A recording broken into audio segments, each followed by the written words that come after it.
dimanche ezalaka mpe mokolo ya malamu oyo toyaka kokumisa koyebela Nzambe. Kasi lelo thème na biso eza malamu, thème eza le péché. To lisumu, nalobi masumu te, mais lisumu moko, le péché balobi na français. Kasi poto banda tokotanga rapidement papa Gérina, papa Teli bakosunga biso kotanga Romains 6:23. Romains 6:23. Kasi tokosala mwa effort ya kose balancer na mwa ba verset mwa mingi Nzamba sunga biso po ete eza liloba na ye. Tokotanga Romains 6:23.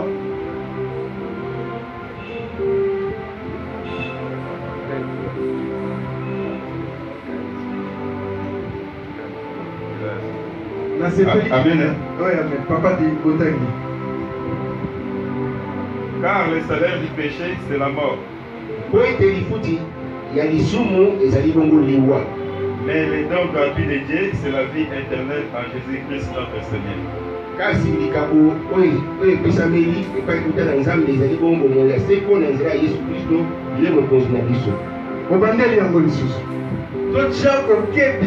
Attention, makasi na passage.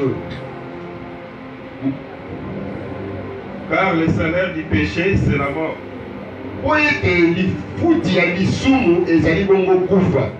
Mais le don gratuit de Dieu, c'est la vie éternelle en Jésus-Christ notre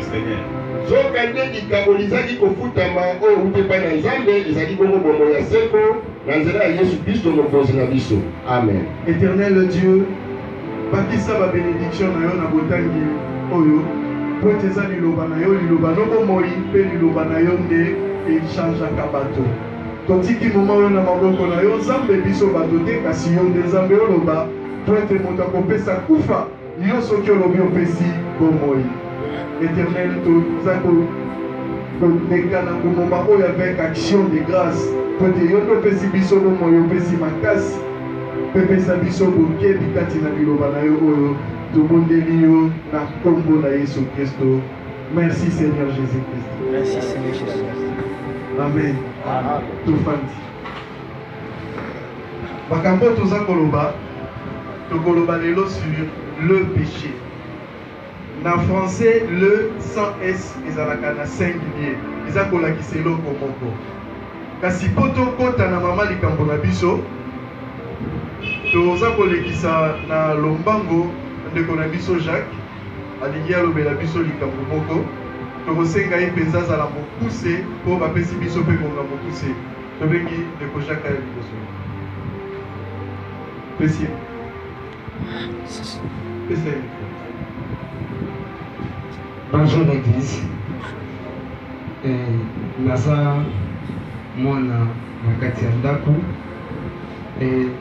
navandaki semaine passée parce que naza na mwa problème na miso nazalaki na mwa cour moko awa nazwaki vexi wa confo nazaki evimbisaki nga vraiment miso nakovanda na ndako frère Nelka abandaki kolobela moko banda osola na bato libanda bandosola nunga ngo ayaki kotala nga miso alisi ye alingaka kotanga Bible sikoyo ndozoloba miso ekobemba ye boye akotanga Bible so ndenge nini navandaki vraiment eswaki ngai banda wana mpe akomi bakisi ya chere oyo ke tolokoka biso mosumu bango mpe te nalisi Nicolas nalisi etika nao ovanda miso okita kaka c'était semaine oyo mobimba mais dimanche lelo nalamuki na moni vraiment miso vraiment ekiti par rapport ndenge ezalaki. Mais les choses les plus importantes est Tindingana Telema Liboso, il y a l'église, et ça que je suis votre fils. Nayebi ba makambo nyonso eleki na kati église, ba biloko nyonso oyo elobami na kati église à propos na oyo frère Jacques asali, oyo frère Jacques alobaki, façon ya frère Jacques nakobelaki. Makambo nyonso oyo eleki na kati ya église. Je sais, je suis moko naza mwana na kati ya église.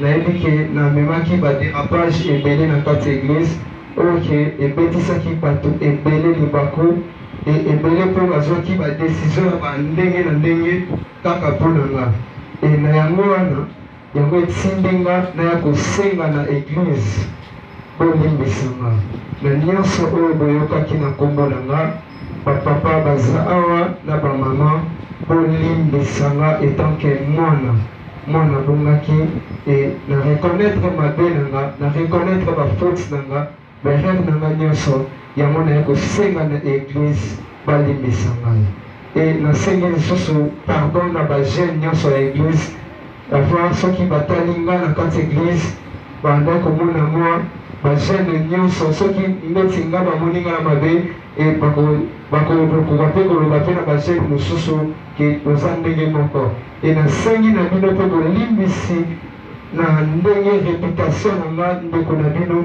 ekomaki koabotir kobebisa mpe réputation ya baninga mosusu yango vraiment eloko epusinga na kati ya oyo esika kotolema liboso na biso eza kaka kosenga eglize mobimba pardon amen tobeteli nzambe maboko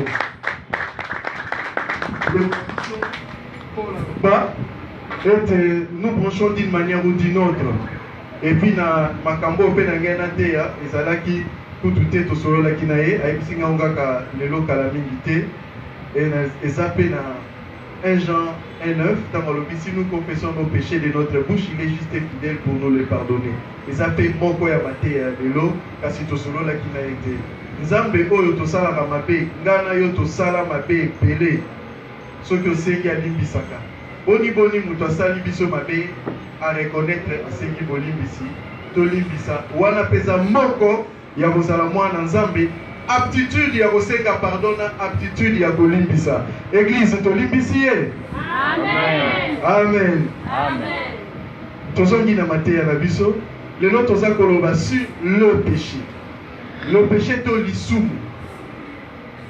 lisumu ekasi mpona yango nalobaka nazalaka na momesano ya kopesa baexemple lelo toza kopesa exemple ya bapapa mibale naloba yango mpe me tobeti lisusu se te papa moko nakopesa mwa baexemple ebele mpo eza mateya tokaboli yango na biloko ebele papa wana aza na ndako apesa mibeko na ye alobi 18h mwana moko akota na ndako te 18h tozaka koza exemple bavandi mpe mibale boyeba eza bango te papa tedi alobi mpo tososola malamu na ndako na ngai 18h mwana nyonso na ndako soki okomi te etumbu papa géri epa na ye alobi bon ngai esika navandaka ezalaka nango kuluna ezalaka te ngai natie 21h mwana nyonso ekokoma na ndako avant 21h mobeko ya liboso ezali ya papa tedi 18h mobeko ya mibale ya papa géri 21h kasi mwana ya papa tedi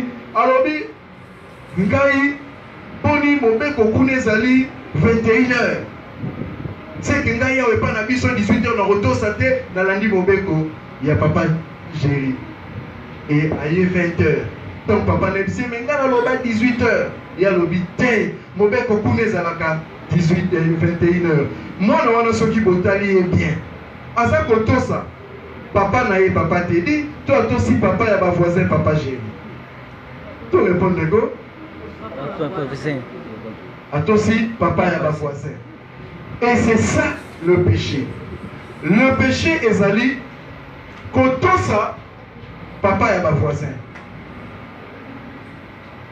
tososoli le péché ezali mobeko ya papa na yo otosi te otosi mobeko ya papa ya bavoisin kasi na mokili mpe tozalaka na bapapa mibale nzambe na satan bapapa mibale papa alobeli bana na ye bolia bambuma nyonso kasi oyo bolia te papa bavoisin alobi ezali elengi mingi bolia yango miso ekofungwama batali balandi papa bavoisin kasi lokola bazalaki na papa oyo ya bango papa abeti bango erassemble lite ya lelo le péché ezalaki nanu mpo toexplike le péché ekasi soki tozongi na bible ezali na baoyo basalaka masumu tobengi bango bapêcheur mpo na pécheur aza lokola mbinzo avant tokende aza lokola mbinzo aliaka matiti soki opekisi mbinzo matiti oza koboma ye olobi te matiti te zala lokola papillon lia banectar babenga mosu tobanda obenga mai ezalaka na bafleur ezalaka bafleur omo ezalaki soki omeliaka sukali donc oyo ezalaka masango ebimaka na bafleur ezalaka nectar akoma kolia yango te tika ye aza mbizo alia matiti ntango akokota na koko abongwani akomi papillon akolia lisusu matiti te na yango mpe quand un pécheur azosumbuka eza nature na ye aza lokola mbizo azolia matiti me kasi nzambe alingi na ngana yo tolongwa mbinzo oyo aza kolia matiti kasi tokoma moto oyo azali kolia nectar ya fleur oyo aliaka nectar ya fleur ezali oyo nani abongwani akomi papillon akomi mwana na nzambe eza lokola ngulu ata osukoli ye kasi soki otiki ngulu pembeni ya potopoto akozonga na potopoto mpo ezali nature na ye eza lolenge na ye lolenge na ye azala na potopoto mpa ngulu ezalaka mabe te ezalaka mpona bien na ye mpo ngulu nzoto na ye na moi ekokaka te esengeli akota na potopoto moi potopoto na ntango elati eza koprotege ye contre moi me soki ozwi ngulu na yo moi makasi otiki libanda potopoto te ozobwakele mai te okoboma ye et c'est ça la nature d'un pécheur mais kasi nzambe aza na posa te tozala bangulu aza na posa te tovivre lokola mbinzo mais nzambe aza kobenga biso aza na posa ete tobongwana yango lelo naza koteya sur le péché kasi po tokende naza kosala neti résumé ya limate ya mene bandeli mwana na nzambe oyo akomi papillon aza soki kolia bafleur te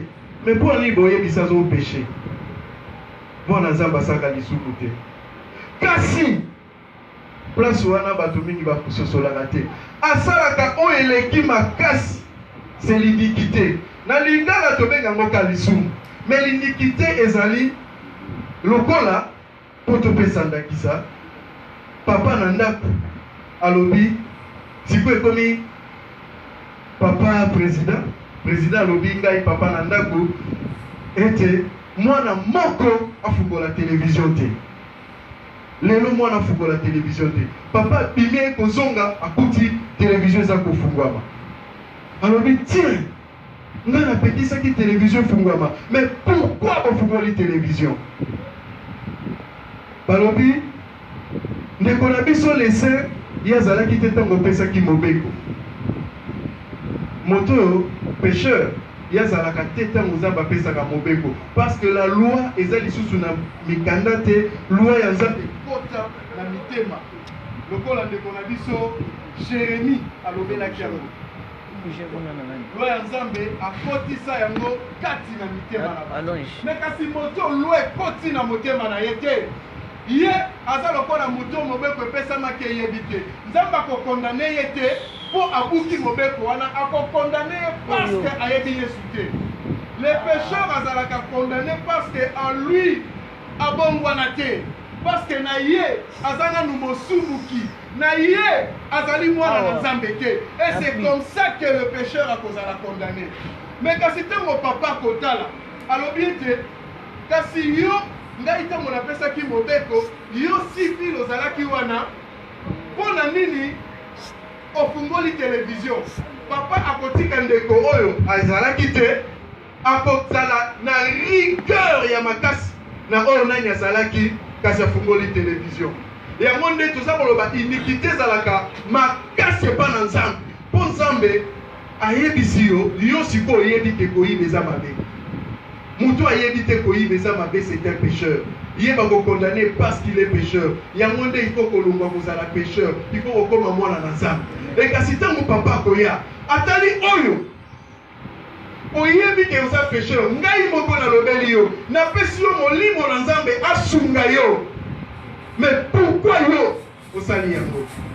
Et c'est comme ça que Nzambe atenaka na rigueur bana na Nzambe. Okomona oza komituna.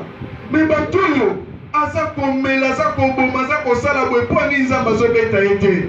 Aza mosumuki. Kasi yo mwana Nzambe soki osali batenir yo na rigueur. Koleka batei.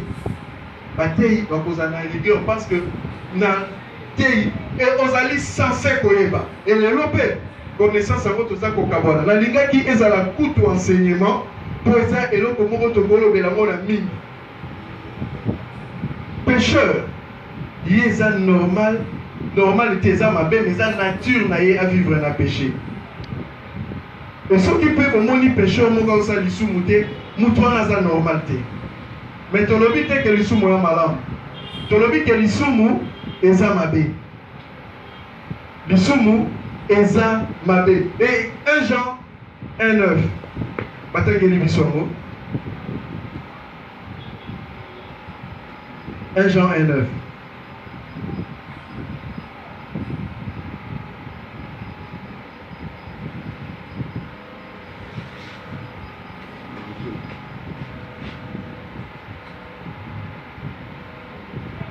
Nasuka avant Apocalypse na Jude.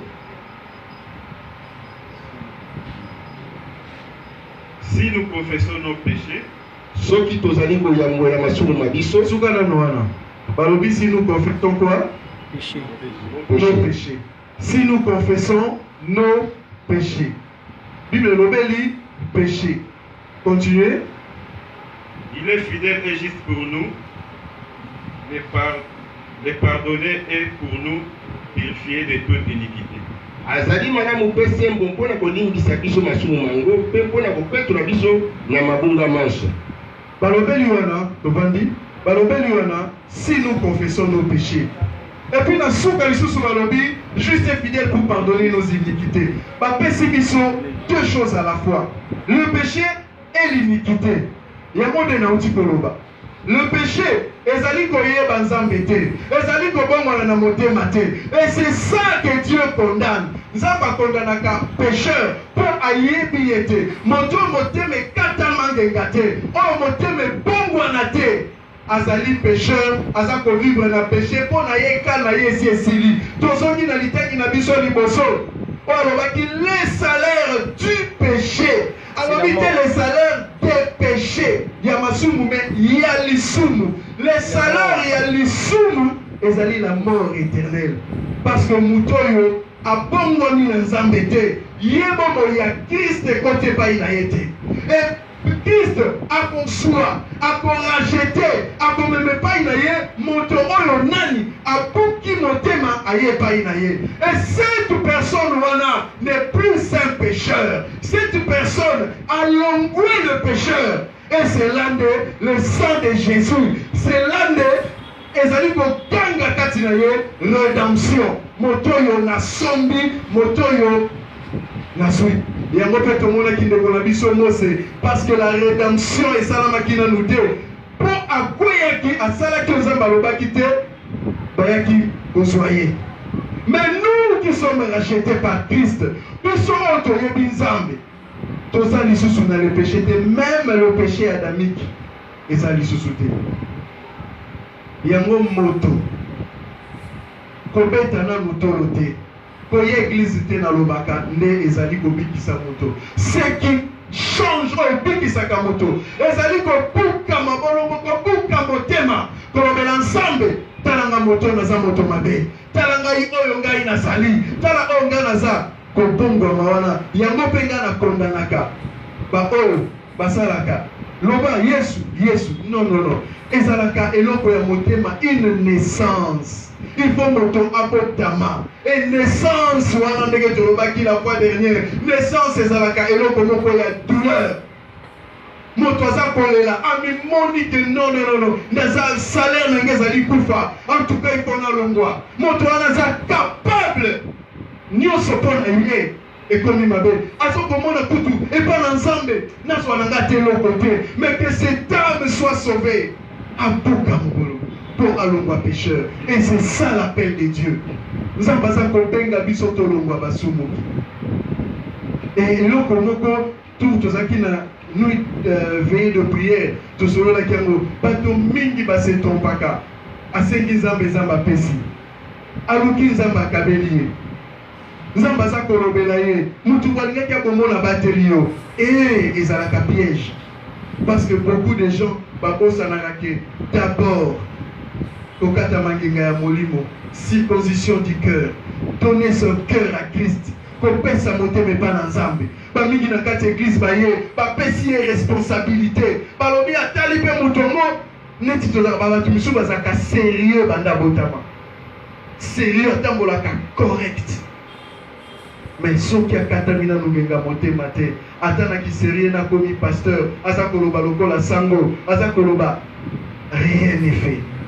Christ atalaka sérieux ya moto te atalaka sa vie dans nos cœurs et sa vie na motema na biso nde ezali kosomba oyo biso ezali lisumu ezali koloba te ke yo osalaki lisumu te te rachat elobi yo osalaki lisumu osa mutu mabe soki nalobi yo na nga mpe toza bato mabe kasi atali mabe na yo alobi mabe na yo ngai na futeli yango ngo ngai na sombi asombi ebongi oya osomba mepa ya Christ Christ asomba yo que le Dieu oyo ase sacrifiaki na croix asomba bomoi na yo et c'est là que olongwe pécheur etango olongwe pécheur esili te yango basusu bateyaka mela na yo soki oyeba na nzambe mela sala nyonso esi basomba baza kobosana iya l'iniquité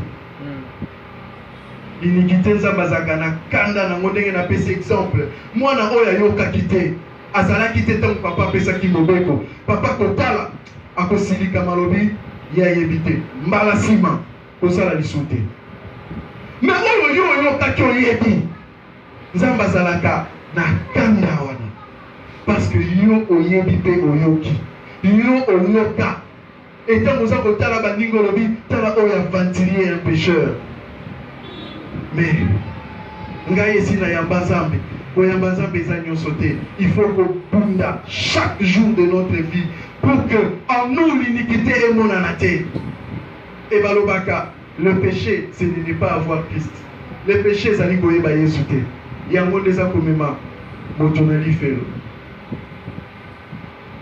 à part wana tolobeli sur le péché tolobeli sur l'iniquité toza kolobela sur le blasphème du Saint-Esprit na nyonso wana ezali oyo babengaka transgression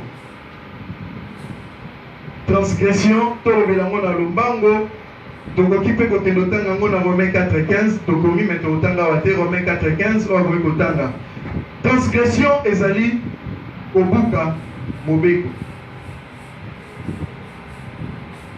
transgresser une loi kobuka mobeko et biso mingi tozalaka toyebaka le péché ezali nzambe oyo ayebi nzambe te le péché ezali mobeko ekomama na bible yobuki te mais au-delà na wana transgression esangisi na oyo moto afandi yango nde koyoka nzambe ezalaka matata nzambe alobeli yo frère les saints lelo mpo na yo kolia matembele te kolia matembele eza mabe ya mabe te nga mpe nalingaka yango nalingaka nde pondu te me matembele nzambe alobi kolia matembele te eza mpe eloko ya mabe te eza mpe lisumu toloki na bible eza te me ye apesi lwa wana mpo na bato ya mokili te mpo na yo oloba mpe natali bible debuti na fin eza te mais pourquoi nzambe apesi lwa wana nzambe donne certaines lois pour une personne et soki obuki yango c'est ça ekotaka na kati ya transgression kobuka mobeko nzambe asala baloi mosusu apesa yango kaka pour une personne alobeli yo mpo na bolingo na ye yo uta yo kokufa kosala eloko songolo te to mpe kosala eloko pakala te. Ce n'est pas dit que eloko wana eza mabe, Nzambe asepeli kaka. Et soki yo obuki yango na wana loi oyo apesi yo, le péché Nzambe alimbisaka yango nalobi facilement te, mais Nzambe alimbisaka le péché. Mais oyo ye apesi yo moko Nzambe azalaka na kanda nango parce qu'ayebi tant que nous porterons cette chair, le péché est pour assujettir biso. Et tant que tu es na crise net aux orongango, mais on y a pression à l'objet qu'on matembelete, et c'est facile pour nous. On va qu'on y a matembelete au lieu pondu, au lieu gaïgaï. Mais pourquoi nous a pression qu'on y a matembelete au lieu kakamatembele? Mais tant que ayebi qu'on y batte, tant que cher aux alliés, cher et qu'on conduit biso na koyiba, cher et qu'on conduit biso na toutes sortes de péchés. Mais on y a pensé yo ayebi que yo kokokango. Et ceux qui ont sali yango te, Nzambe azalaka na kanda makasi mpo nango. Et ba mingi bakufa kaka pour ça. Il a dit à Moïse, beta une fois. Pour éviter que Moïse akokoka ko beta une fois. Mais lisumu mutalonga lisumu azate. Tulonga lisumu par l'œuvre du Saint-Esprit. Maintenant, on ici Moïse beta une fois, il dit que beta libanga une fois au Kokokano. Maintenant, qui bon moto a dit plusieurs fois. Et voilà, ata Moïse, Zambé, abikisa qui était. Et na yango, tout ça là, très attention, na koloka Zambé, pe na kosala côté. Pour y habiter, Okoko Kayango. Mais pourquoi il y a beaucoup de salité? Pourquoi est-ce possible pour nous au Saliamoté? Et c'est ça la chose de Dieu. Nous sommes en transgression au bout de Bobeko. Moto ayabaye soute, yé. Mocha yepembe. Moto ayabi yesu. Tolobi l'iniquité. Et ça maloba onza maloba kosala tope kosala te. Tolobi ngana kosala ngo. Et c'est ça l'iniquité. Ça va se faire dans la côté. C'est ça l'iniquité. Et dans autre part, dans la transgression. Car si tu es avant de t'angina, pour la iniquité, tu as commis Exode 34:7. Exode 34:7.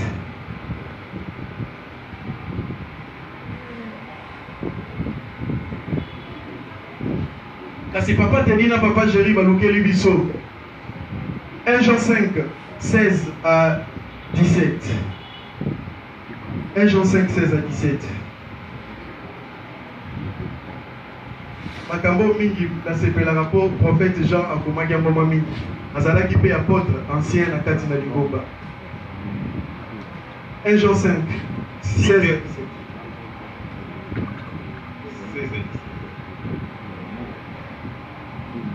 Si quelqu'un voit son frère commettre un péché, soki moto songolo amoni ndeko na ye kosala bongo lisumu et qui ne mène point à la mort, oyo ezali komema na kufa te, il prie abondela et Dieu donnera la vie à ses frères.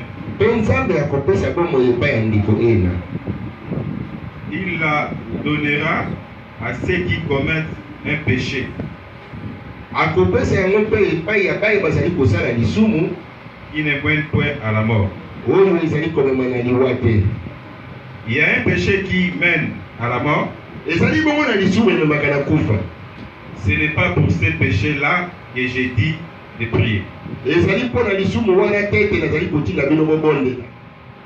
Toute iniquité est un péché. Libunga nyonso ezali lisumu. Il y a tel péché qui ne mène pas à la mort. Ezali bongo mpe na lisumu boye oyo ezali komema na kufa te. Amen. Prophète Jean asepelaka nde mingi likolo oyo naza kosala effort soki naza koprépare message nazolinga mingi nakweyaka na maloba ya Jean.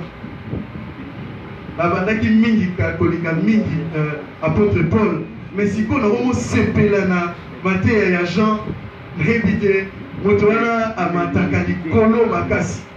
Jean oyo azalaki apôtre ya Christ, oyo azalaki mwana moke na bango, oyo akoma Apocalypse, akoma Jean, akoma mpe évangile ya Jean. Et ceux qui besoin de makabune zakana hauteur.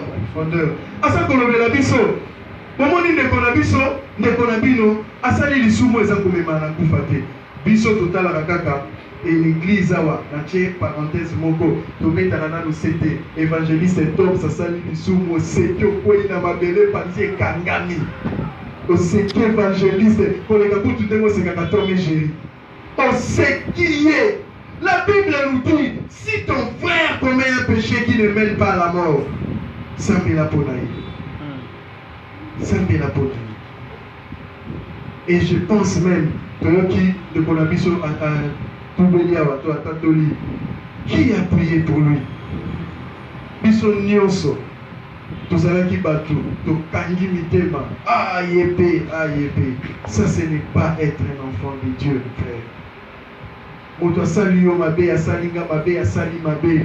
Prie pour lui parce que les bonheurs les alaka. Tu comptes là et on compte ça. Plusieurs oyosana bango. Il faut qu'on parce que les deux combats ne vont pas côté à moi. Il y a le diable alini batobaye panayo. Zambazo luka batobaye panayo. Mais kasiyo on lui donne simplement dans motake pas diable. Non. Nous devons prier. Zambalobi.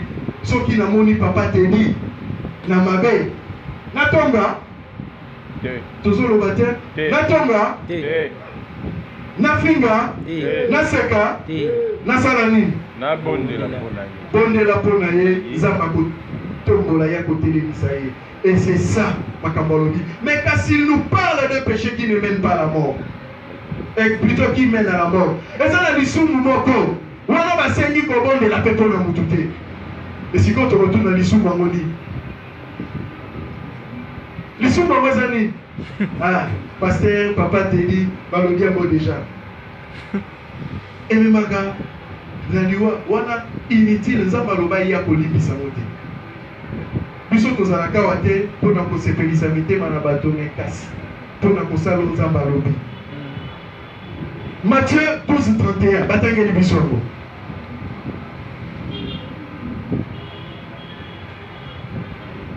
Matthieu 12:31.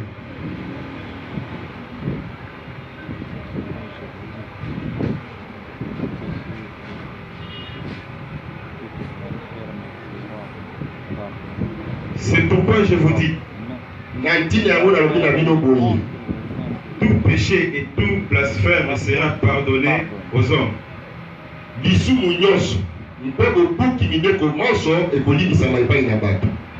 Mais les blasphèmes contre l'esprit ne sera point pardonné.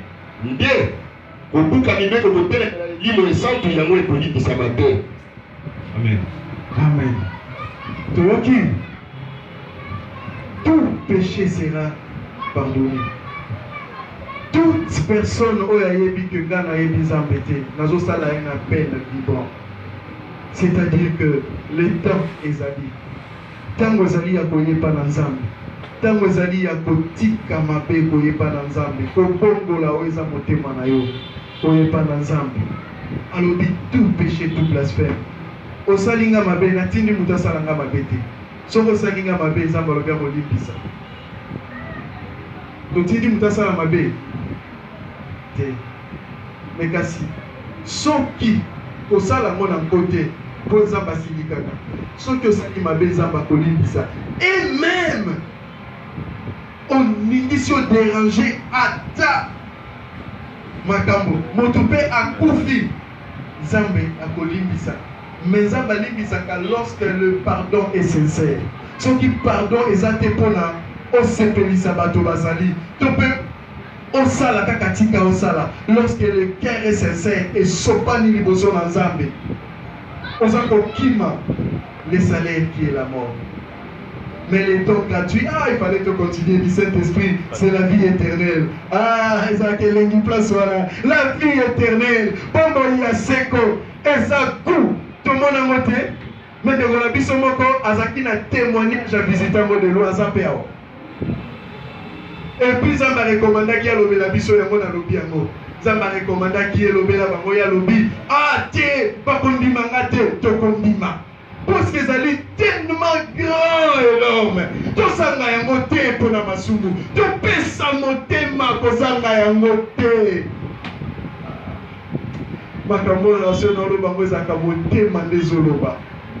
Parce qu'il faut te vivre avec Dieu. Il faut tout abandonner. Et même comme Paul a assujetti son corps. Mon son doit tenir au comment. Mais pour Sanga l'olate. Kasi to Sanga yamote. Et kasi il y a un péché qui ne sera pas pardonné. Le blasphème. Mote imoko appelle ça qui témoignage. Après ça qui témoignage à l'objet, le man qui bateau, na mai a baptisé bateau. Le rôle à bango la mikili ya poto, na ba mai ezalakana bateau, ba vandi wana teni ya mukie azo sukola poto na ba sengi maman na biso awa to likito sala musala na Nzambe. Est-ce que vous quittez à tapo na respect ya musala na Nzambe to ya Nzambe na ndeko lati boye eza malamu te?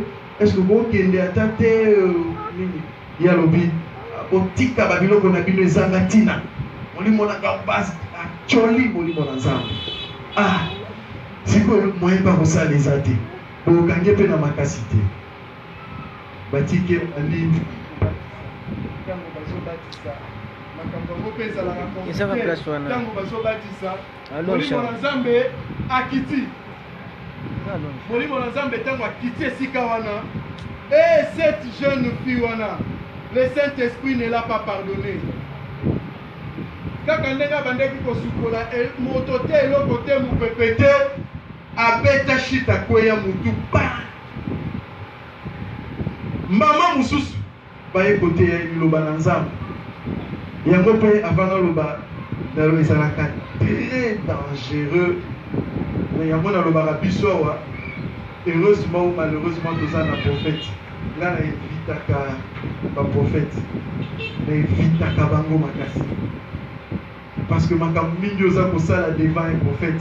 Nous avons baza monokopé matoi nae. Nous avons yoka partout. Ayoka kaza ici kanyoso. Mais devant un prophète, il réagit directement. Parce que yemo kwa pona. C'est pas que na musika yoka te, mais yemo kwa pona.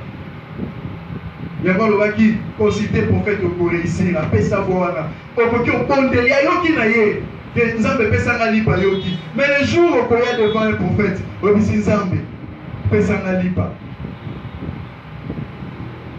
Au Nzambe qui n'a foi, le lobili pour son prophète, Nzambe pesa lipa. À pour na foi il y a un moment pas vivre fils de l'homme, c'est-à-dire fils d'un prophète. Parce qu'après qui passe cette voix à Koyoka les nations. Ils sont très dangereux. Et maintenant, quand vous êtes prophète Azalawana, il y a un lobaki, Tokeba un jour dans le bar, ils ont le cola pour ça la mabena kwangala. Devant un prophète. Et pour continuer, avant de les sous maman on a bah kolobela lobi ah makambo na bino ol. Encore les réveils, au monde des makelele, na kala surtout des makelele. Alors bien, bino makamuna bino ya babuya zalaki catholique. Makamuna bino oh, ya sa atango mbena ngana kondi mate ayamba makamuna bino. Ah, obi zamba zalaka soki alobi a confirmer la chose. Le réveil tango bandaki nzamba bandaki ko confirmer parce que a beta sango ke réveil kozala. Il fallait à confirmer yango. Et yo oboyi. Mututi atinda réveil nzamba ndatindaki. Et cette maman n'a pas été pardonnée. Le même jour, les konaye, Namutu Kazo Tambola Waniati ya Mateli et Pesa. Exemple, c'est belé. Évitez. Au Salamoli, mon ensemble de ma vie. Et surtout, l'œuvre du Saint-Esprit Tangozo Salama. Kakamono. Là, il a le baka. Makamusu n'a compris. N'a ngote. Moutasali pour comprendre. Et c'est un molimo. À moins que tous les gens dans le bas qui sondent les esprits, molimo dans un bataille sur le bio et ça molimo mabé. Comme un responsable, ça l'a compliqué. Nous n'avons pas retrouvé dit qu'à Bolo Belanga et Philippe qui est baluka na zéro. Naquel a baluki na zéro yo lobi, on est à molimo mabé. Tokeba. Et lorsque ma kambabongo est à Kosalama, Salamo Sika, Matéa Moutaké mabé. Autant le Bible le non, ça. Mais l'œuvre du Saint-Esprit, l'œuvre dans le bien ou dans le mal, le la précision, c'est que au risque ezala molimo na nzambe nde asalisi mutu wana makambo oyo oza koyeba te. Il faut faire très attention dans l'œuvre du Saint-Esprit. Très attention. Le blasphème contre le Saint-Esprit, dans le siècle présent, ni dans le siècle à venir, mais tout autre péché. Et la Bible nous recommande, lorsque on dit que on a l'isumu, quand on a été, bon de la bonaye. Et c'est ça, là où nous, cette église Tokoyaki, nous avons failli. Tout le monde m'appelle les gars. Et je le dis, même Nakati na Patei, nous avons parlé contre ces mal. Mais Nakati na Biso, qui a pris la peine de prier? Nenek Kosuna Moninga, pour atteler Misaïe. Nazolo Bamote pour Nandeko Jacques, Nalobaki, message na préparaki, mais hier après si de moi, Fsenga Kalelo, Kalinga témoigné, Nalo Bamote pour Naye.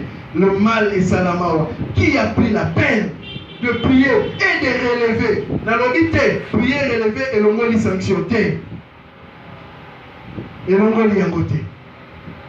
Mais nous devons d'abord chercher les bonheurs célestes, ramener les gens. Le péché, c'est celui qui ne connaît pas Christ. Oyo abuka motema na yete pa ensemble. Lokola ndeko na biso Jérémie alobaki abongola ka motema libanga na motema ya mosuni. Tomikosa te. Moto oyo akoma na point wana te. Ata okangi bangombe kwei. Pour toi le royaume des cieux est à Moussika. La première des choses, venir à Christ. La première des choses, abandonner les péchés. Kobuka motema. Liboso ensemble. Et c'est ça la bonne chose. C'est ça la meilleure des choses. Ce n'est pas comme tout comme on a l'élo. Nazako, chola makabo mikolo te. Makabo mikolo et comment bato bazote ya baolo bandenge moko bake batangi si au classe motolobi na komi. Non. Non. Quand est-ce que motema ne buka makia qui pas ensemble? Ça et ça le makana secret dans le cœur. Ces cœurs qui abandonnent le péché. Ces cœurs où il n'y a pas souki. Motema où il n'y a pas souki. Azo kokali susute. Alors, bizambe. Ngai. Et pas nayo. Moto aleli. Et c'est ça. Kobongo maya solo. Ce qui est comme la vie nayo te. Le moment est ngol. Le moment est ngol. L'heure est là. L'heure est allée. Heure est allée. Heure est allée. Et se repentir et devenir à Christ. Et ceux qui n'ont pas ensemble, tu vis dans le péché mais l'iniquité.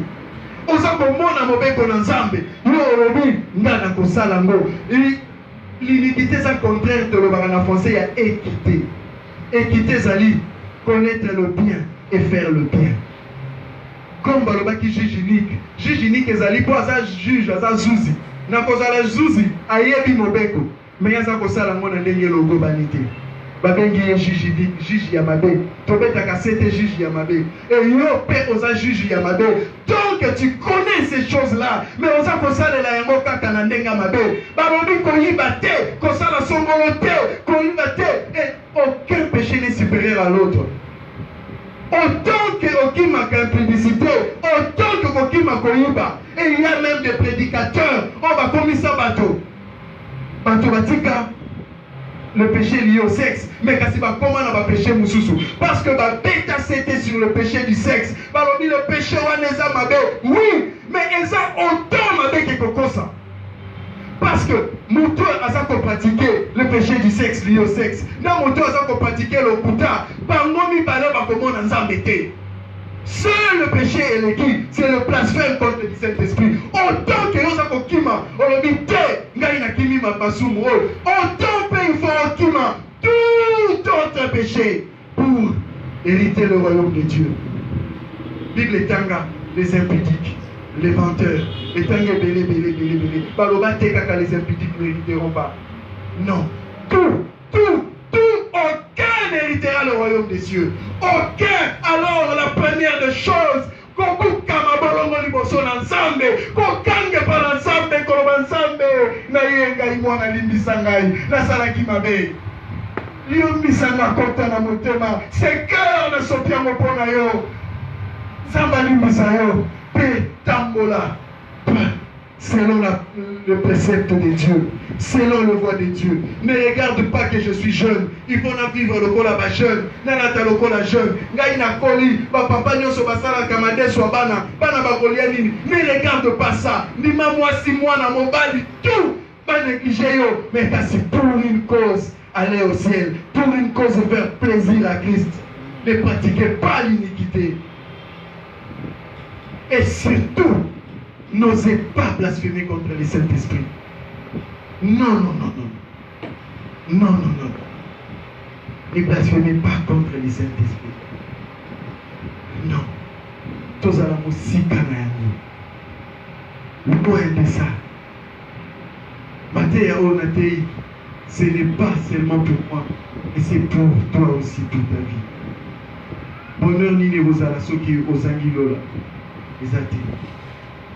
Quand je parlais de ça, parce que du fond du cœur, nazana posanga na kota, nazana posa yo kota. Du fond du cœur. Mais bisabino combien nzamba ko isangai. Combien même les lots, ceux qui sont moko qui va prophétiser nzamba zolo bilanga na lobby. Malgré ça, on va continuer. Combien de fois nzamba zo betangai. Mais parce que je sais qu'il y a un bonheur qui au-delà du rideau, au-delà, il y a cette chair, au-delà du bonheur terrestre, nous avons supporté pour le Nzambe. Attention qu'ils ont ballonné, ils ont dit, ah, ils ont ballonné, ils ont foukamé sous son vie, papa, ils ont raison, Limbisangai, na leli lisusu Limbisangai, parce que je sais qu'il y a un bonheur supérieur. Et ça t'est, quand on a motivé, Ezangisanga c'est bonheur, ni toi Ezangisayote. Non, non, non, non, non, non. La première des choses, donnons nos cœurs à Christ. Ne soyons pas des pécheurs. Ne soyons pas des pécheurs. C'est ça le premier pas.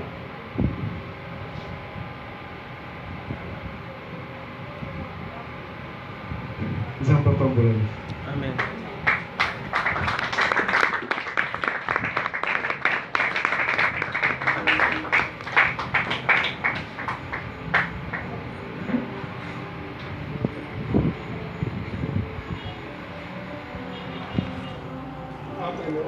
Amen.